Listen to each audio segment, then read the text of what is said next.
Hi guys and welcome to Mr. Intro YouTube channel, and today in this short video segment we'll be covering advantages and disadvantages of international trade. So let's start. सबसे पहले हम लोग देखेंगे advantages of international trade में क्या होगा।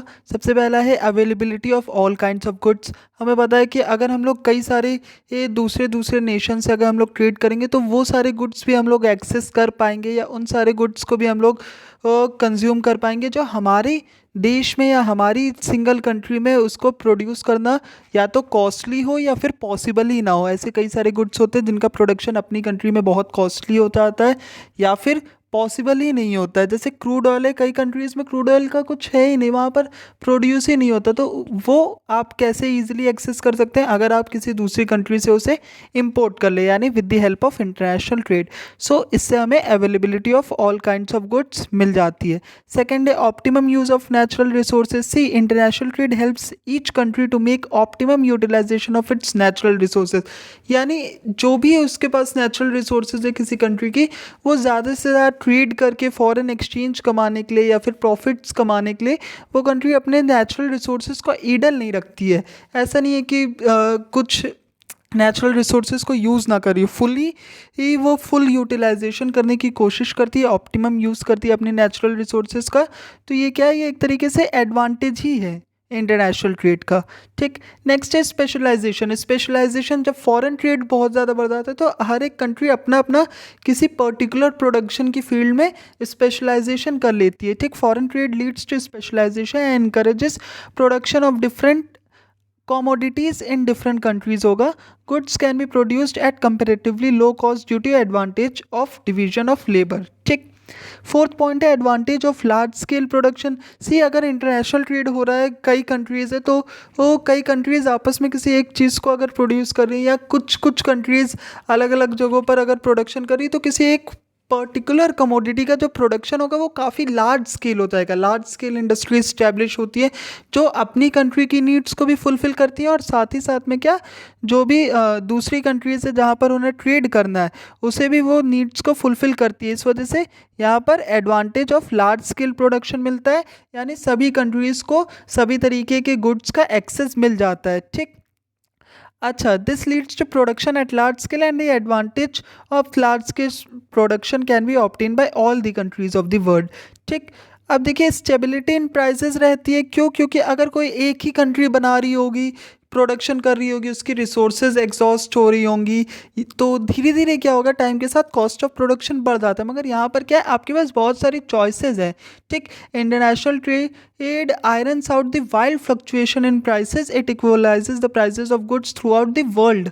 ठीक, ये पूरे जो वर्ल्ड में प्राइसेस ऑफ किसी किसी पर्टिकुलर गुड का जो प्राइस है उसको क्या करती है, यूनिफॉर्म करने के लिए ये आपका इंटरनेशनल ट्रेड बहुत ही हेल्पफुल है। और एक स्टेबल प्राइस जो पूरे वर्ल्ड लेवल पर विदाउट ट्रांसपोर्टेशन कॉस्ट को अपने दिमाग में रखते हुए या इग्नोर करते हुए ट्रांसपोर्टेशन कॉस्ट को, इंटरनेशनल ट्रेड की मदद से हम लोग क्या कर सकते हैं, ज़्यादा से ज़्यादा आपका प्राइस स्टेबल रहेगा। ठीक, नेक्स्ट है इंक्रीज इन एफिशिएंसी।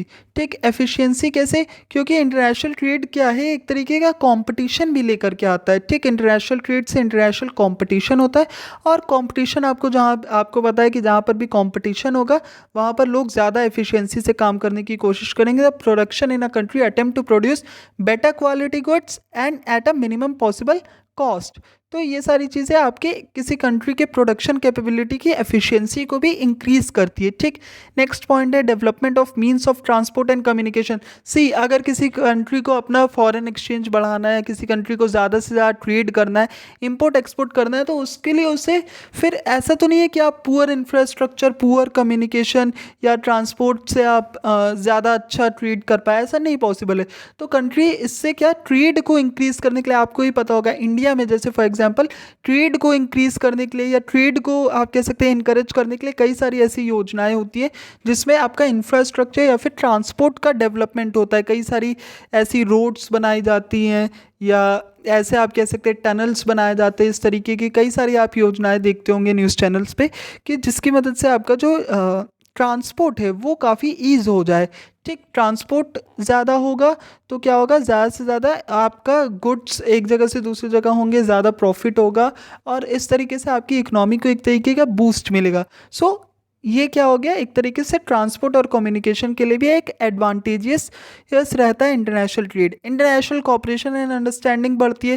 ठीक है, इंटरनेशनल कॉपरेशन एंड अंडरस्टैंडिंग से यहाँ पर क्या मतलब है, ज़्यादा जब ट्रेड होता है तो दो नेशंस के बीच में क्या होता है, एक तरीके का कॉपरेशन बनता है कि दोनों एक तरीके से डिपेंडेंट हो जाते हैं, दोनों में अंडरस्टैंडिंग बनती है, शेयर ऑफ कल्चर होता है। ठीक, आइडियाज़ जब किसी दूसरी देश में आप ट्रेड के मकसद से भी अगर जा रहे हैं तो वहाँ के कल्चर को आप समझते हैं, वहाँ के ये जो बिलीव्स है लोगों के, कैसा उनका डिमांड पैटर्न है, उनके क्या टेस्ट है, इन सब को आप समझते हैं, तो एक तरीके का international cooperation and understanding built होती है। ठीक, लास्ट पॉइंट है हमारा exchange of technical know how and establishment of new industries. See आपस में जब आप ट्रेड करते हैं दो कंट्रीज़ के, तो उसमें जो उनका टेक्निकल नॉलेज है, ठीक, एक अलग अलग कंट्रीज़ क्या अपनी जो चीज़ में वो प्रोडक्शन में कैपेबल है उसकी कई सारी इंडस्ट्रीज़ अलग अलग देशों में भी इस्टेब्लिश करती है, जैसे मोबाइल फ़ोन्स हो गए या कुछ भी ऐसे ये प्रोडक्ट्स हैं जिनकी अलग अलग देशों में भी इंडस्ट्रीज़ इस्टेब्लिश होती है। तो उन देशों में भी क्या करते हैं, ये जो लोग हैं वहाँ के लोग हैं उनको अपना टेक्निकल जो नॉलेज है किसी पर्टिकुलर कंट्री का उसको शेयर करते हैं, ताकि वहाँ के लोग भी सेम टाइप का मैन्युफैक्चर कर पाए और प्रोडक्शन उनकी बढ़े और ज़्यादा से ज़्यादा उन्हें प्रॉफिट मिले। तो इस तरीके से एक तरीके का नॉलेज शेयरिंग भी होती है, अलग अलग देश आपस में मिलकर के काम करते हैं और इस तरीके से न्यू न्यू इंडस्ट्रीज़ को इस्टेब्लिश करते हैं। ठीक, तो ये तो हो गए हमारे advantages of international trade. But कभी भी आपकी कोई चीज़ हमेशा एडवांटेजेस या ऑल टाइम गुड नहीं रहती है, कुछ इसमें डिसएडवांटेजेस भी आते हैं इंटरनेशनल ट्रेड के साथ। उसको हम लोग देख लेंगे कि आखिर डिसएडवांटेजेस क्या है इंटरनेशनल ट्रेड के। So our first point is obstruction in development of home industries. See, home industries या जो इन्फेंट इंडस्ट्रीज़ है जो आपकी कंट्री में इस्टेब्लिश हो रही है, जो आप कह सकते हैं एक तरीके की कॉटेज इंडस्ट्रीज़ जो है, उनके लिए इंटरनेशनल ट्रेड या इंटरनेशनल कंपटीशन एक तरीके का काफ़ी आप कह सकते हैं हार्मफुल इफेक्ट करता है उनके ऊपर। क्यों? क्योंकि जो आपके जैसे जो स्मॉल स्केल इंडस्ट्रीज़ है आपकी कंट्री में वो उतना ज़्यादा compete नहीं कर पाती है प्रॉपरली जो मशीन मेड या फिनिश्ड गुड्स है जो आपकी लार्ज स्केल इंडस्ट्री में बन रहे हैं, उसके कंपेरेटिवली जो आपके हाथ से बनाए जा रहे हैं जो गुड्स या फिर जो आपकी जो न्यू न्यू इंडस्ट्रीज़ आपके देश में ला रही है, तो वो उतना ज़्यादा compete नहीं कर पाती है इन टर्म्स ऑफ प्राइस भी and in terms of quality भी। दोनों ही तरीके से वो पिछड़ती रहती है और धीरे धीरे क्या होता है, आपकी जो इन्फेंट इंडस्ट्रीज़ है या जो आपकी लोकल इंडस्ट्रीज़ है वो शैटर होने लगती है, ख़त्म हो जाती है, धीरे धीरे डिस्ट्रॉय हो जाती है। तो ये एक काफ़ी आप कह सकते हैं बड़ा डिसएडवांटेज है ज़्यादा इंटरनेशनल ट्रेड होने का भी। क्यों? क्योंकि ये आपके होम इंडस्ट्रीज़ को काफ़ी इफेक्ट करती है। ठीक, एम्प्लॉयमेंट को काफ़ी इफेक्ट करती है, एम्प्लॉयमेंट एंड को इस तरीके से इफेक्ट करती है क्योंकि ज़्यादा अगर इंडस्ट्रीज़ इस्टेब्लिश हो जाएंगी तो उससे क्या हो जाएगा, मैन पावर की उतनी ज़रूरत नहीं पड़ेगी, मशीन्स का ज़्यादा यूज़ होने लगेगा और मैन जो है वो अनएम्प्लॉयड रह जाएगा। तो इस तरीके से, लेकिन जो लोकल इंडस्ट्रीज़ होती है वो बेसिकली मैन पावर पर चलती हैं, तो वो ज़्यादा से ज़्यादा एम्प्लॉयमेंट भी प्रोवाइड करती है। तो ये काफ़ी ज़्यादा आपका एक डिसएडवांटेज होता है। नेक्स्ट है इकोनॉमिक डिपेंडेंस। इकोनॉमिक डिपेंडेंस हो जाती है देशों में आपस में, आप किसी देश से नेचुरल गैस या क्रूड ऑयल के लिए डिपेंडेंट हो सकते हैं या किसी और कमोडिटी के लिए आप अपने खाने पीने के लिए डिपेंडेंट हो सकते हैं, चावल के लिए डिपेंडेंट हो सकते हैं, या वाटर के लिए कई सारी कंट्रीज़ ऐसी हैं जो डेजर्ट वाली कंट्रीज़ है या बहुत जो वार्म कंट्रीज़ है वहाँ पर वाटर के लिए डिपेंडेंसी हो जाती है, दूसरी कंट्रीज से इंपोर्ट करना पड़ता है। So there certain economic dependency और उसकी वजह से कई सारे पॉलिटिकल चेंजेस भी आ जाते हैं दोनों कंट्रीज़ में। ठीक, एक तो जैसे यहाँ पर देखिए एशिया एंड अफ्रीका की जो अंडर डेवलप्ड कंट्रीज़ थी, ये वो क्या ज़्यादा से ज़्यादा यूरोपियन कंट्रीज़ के द्वारा एक्सप्लॉइट की गई। क्यों? क्योंकि वो इकोनॉमिकली डिपेंडेंट हो गई थी ट्रेड की वजह से। ट्रेड नहीं होगा तो उनके पास रिसोर्सेज की कमी आ जाएगी या फिर आप कह सकते हैं कमोडिटीज़ की कमी आ जाएगी। इस वजह से वो एक्सप्लॉयटेशन को भी सहन करती थी वो सारी जो अंडर डेवलप्ड कंट्रीज़ थी। ठीक, political dependence in case of India हमें पता है इंडिया में क्या था कि ब्रिटिशर्स जो थे, यहाँ पर लिखा भी हुआ है दैट कि Britishers came to India as traders and ultimately ruled over India for a very long time. About 200 years तक ब्रिटिशर्स ने रूल किया था, जबकि वो आए क्या थे, ट्रेडर्स बन के आए थे। ठीक, तो पॉलिटिकल डिपेंडेंस भी हो जाती है ट्रेड की वजह से और जो कुछ पुअर नेशंस होते हैं वो सब्जगेट हो जाते हैं किसी ही बिगर नेशन से। तो ये क्या है, एक तरीके का बहुत ही हार्मफुल इफेक्ट है इंटरनेशनल ट्रेड का और स्लेवरी को भी ये प्रमोट करता है। ठीक, मिस यूटिलाइजेशन ऑफ रिसोर्सेज हो सकता है। ठीक, नेचुरल रिसोर्सेज का मिस यूटिलाइजेशन का क्या सेंस है कि आपकी जो किसी एक पर्टिकुलर कंट्री की नेचुरल रिसोर्स है वो कितने टाइम में एग्जॉस्ट होने वाली होती है। एक मान लेते हैं एक एवरेज जो उनका नॉर्मल कंजम्पशन से वो एक्सप्लॉयट होने वाली होती है वो ज़्यादा एक्सप्लॉयट होती है जो हम लोग इंटरनेशनल ट्रेड के लिए उसका यूज़ करते हैं, यानी वो मिस यूटिलाइज हो जाती है। ठीक, बहुत जल्दी रिसोर्सेज जो आपकी हैं अवेलेबल वो ख़त्म होने लगती हैं। ठीक, तो ये काफ़ी आप कह सकते हैं बड़ा डिसएडवांटेज है इंटरनेशनल ट्रेड का। ठीक, नेक्स्ट जो हमारा पॉइंट है that is import of harmful goods. आपको पता है ड्रग्स हो सकता है या किसी भी तरीके के लग्जरी आर्टिकल्स की यहाँ पर बात की है, या बहुत तरीके के आपके हार्मफुल जो प्रोडक्ट्स हैं वो भी ट्रेड होने लगते हैं दूसरे देशों से। ऐसी चीज़ें भी आपकी ट्रेड ऑफ होने लगती है जो चीज़ें आपकी कंट्री के यूथ के लिए या आपकी कंट्री के लिए ख़राब हो। ठीक, एक एल्कोहल हो सकता है, ड्रग्स हो सकता है, ऐसी मेडिसिन हो सकती हैं जो कि हार्मफुल हैं या जिनमें कई सारी तरीके की प्रॉब्लम्स हो सकती हैं जिन मेडिसिन से। तो इस तरीके की ओवरऑल आपका हार्मफुल गुड्स के ट्रेड को भी ये प्रमोट करता है जो कि एक बहुत बड़ा डिसएडवांटेज है इंटरनेशनल ट्रेड का। चीज़ों की तस्करी होने लगती है, एनिमल्स की तस्करी होने लगती है, या जो एक्सटिंक्टेड स्पेशीज़ है उनकी आप कह सकते हैं उनका ट्रेड होने लगता है जो कि इलीगल होता है। ठीक, एक वेपन्स का ट्रेड होने लगता है। तो ये सारी चीज़ें क्या हो जाएंगी आपका एक तरीके के डिसएडवांटेज भी है।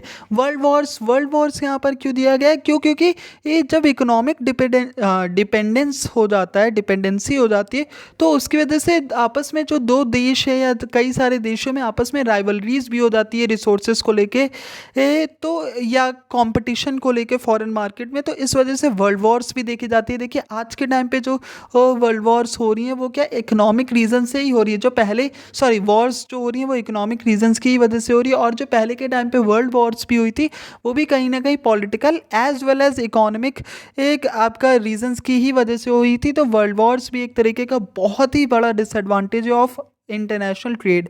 ठीक, एक शॉर्टेज ऑफ गुड्स हो जाता है कई बार इंटरनेशनल ट्रेड। कई बार क्या होता है कि कुछ कंट्रीज़ अपना जो एबंडेंट गुड है उसको भी ज़्यादा से ज़्यादा ट्रेड करके ज़्यादा से ज़्यादा फॉरेन एक्सचेंज कमाने के चक्कर में अपने ही देश में कमी कर लेती है। ठीक, अपने देशों को नहीं, अपने देश के लोगों को नहीं सप्लाई प्रॉपर कर पाती है ये, बल्कि दूसरे देश में वो एक्सपोर्ट करने लगती है। तो इस तरीके से अपने ही देश में शॉर्टेज हो जाती है कई बार गुड्स की। देखिए यहाँ पर लिखा हुआ है sometimes the essential commodities required in a country and in supply are also exported to earn for exchange. This results in shortage of these goods at domestic countries and cause inflation हो जाता है। ठीक, for example India has been exporting sugar to earn foreign trade exchange, hence the exalting prices of sugar in India। ठीक, sugar India काफ़ी sugar बनाता है India, और इसको बहुत ज़्यादा एक्सपोर्ट भी करता है, लेकिन बहुत ज़्यादा एक्सपोर्ट करने की वजह से इंडिया के अंदर ही शुगर के क्या प्राइसेस काफ़ी हाई हो जाते हैं। तो ये क्या है एक तरीके से दिखाता है कि कई बार और ज़्यादा ट्रेड के चक्कर में देश अपना भी अपने अंदर के जो लोग हैं उनका काफ़ी ज़्यादा नुकसान कर देता है। ठीक, so this was all about today's topic. And अगर आपको ये जो पीडीएफ है, पीडीएफ फॉर्म में आपको ये प्रेजेंटेशन में टेलीग्राम चैनल पे अवेलेबल हो जाएंगी, और आप मेरा ब्लॉग भी विजिट कर सकते हैं। उसमें भी कई सारे इन्फॉर्मेटिव चीज़ें मैंने पोस्ट कर रखी है। एंड अगर आपको कुछ भी डाउट्स हो इस टॉपिक से रिलेटेड तो आप नीचे कमेंट सेक्शन में मुझसे पूछ सकते हैं। एंड आप ये इंटरनेशनल ट्रेड की पूरी प्लेलिस्ट को देख सकते हैं। उसमें मैंने कई तरीके की जो इंटरनेशनल ट्रेड की थ्योरीज़ है, एब्सोल्यूट कॉस्ट एडवांटेज और comparative cost advantage, Heckscher Ohlin theory, सभी चीज़ें मैंने कंप्लीट कर रखी है अपनी प्लेलिस्ट में, तो आप उसे ज़रूर देखिएगा। Thank you.